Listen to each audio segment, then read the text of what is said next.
Right now I am outside. It is late April, it is almost May when I'm recording this, and it is almost summer, which means the sun is going to start getting very bright. The sun's literally right over my head, which is probably why you're seeing my head very washed out. Now, I am filming this on the Nikon Z7 II, and it actually has natively ISO 64, but even then, sometimes it's just too bright. So there are many things you can do, like lower the ISO, or you could go ahead and you can pick up an ND filter. Now, these filters are actually from Moment, and this one in particular, this one is a 2 to 5 stop, and this one is I believe it's a 6 to 10 stop.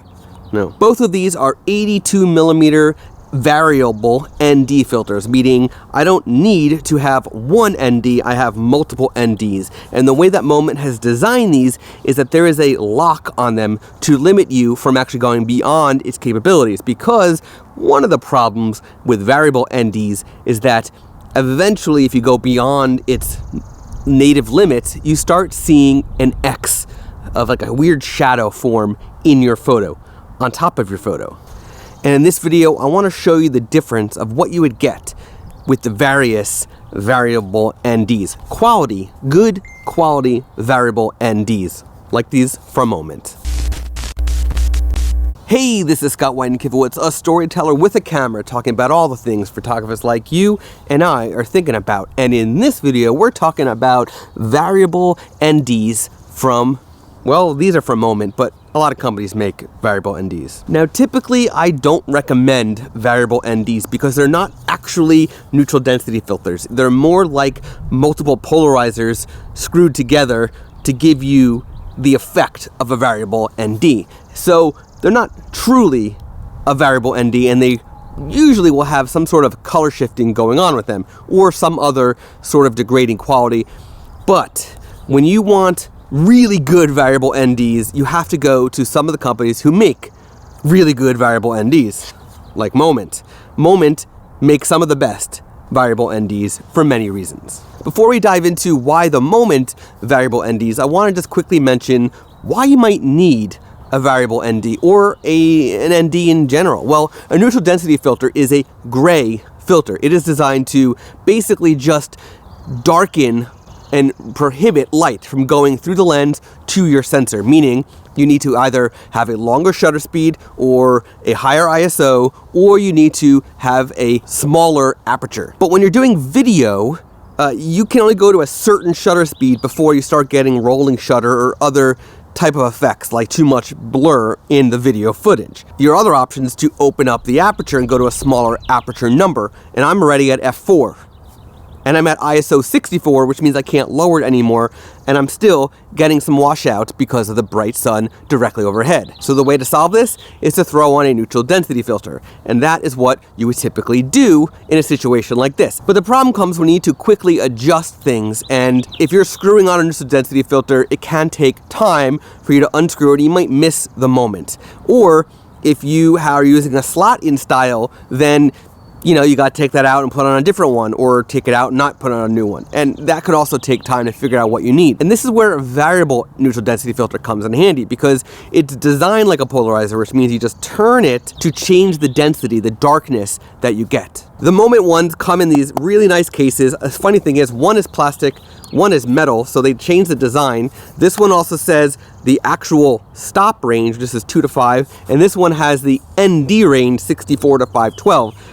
So they've changed their designs of the cases over time. I kind of wish they kept with this one, because this is a sort of a cosmetic style where you just pop it open and you can get to the filter. The other one, you have to unscrew it, so it takes a little longer. Plus, it's not as clear of what density each one is. This is the 2 to 5 stop variable ND. Before we dive in, I just want to mention that if you're going to pick up a variable ND, pick up a variable ND for your largest lens, meaning the lens that I'm shooting this with right now is a 14 to 30 f4 lens for the Nikon Z series. It is an 82 millimeter filter. So what I did is I bought an 82 millimeter filter, which I can then use for every other lens that I have that is smaller. A 77, a 72, a 52, a 58, whatever it is. I could use this on that, and here's why. These are called step-up rings. This would go on in front of your lens like a filter, and then you would screw this filter to the step-up ring.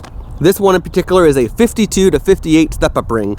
So even if I have a very small lens, like a small prime lens, that has a 52mm filter, I could actually use this on that lens. And I picked up a whole series for basically any size lens. And this was $30. Now before I put this on, I want to show you that the filter is identified over here by the neutral density that it actually has. ND4, ND8, ND16, and ND32.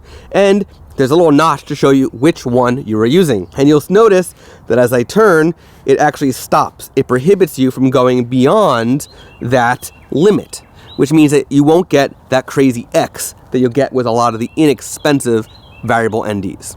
I'm going to put it on the lens now. Now right now you'll notice that I am very dark. I'm very dark at 2 stops. Think about this. It's 2 stops of light reduction. And if I turn this, I am basically going to disappear. Which means that the only way to get me back is to, in my case right now, because I'm stuck on shutter and stuck on aperture, the only way to get me back with full 5 stops of light reduction is to bump up the ISO, which is I just did now. Now, with this, I'm going to actually adjust the ND and talk about what I am at so you have an idea. Right now, the ND is at 32. This is 16. This is 8. And then this is ND4. So you see that I am washed out right now again because the ISO is up. But as I lower it, you'll see that I will get better and better. And then eventually I'll get too dark. Now the same could be done for the more dense and variable ND filters. What you'll notice with this one is you cannot see through it really at all.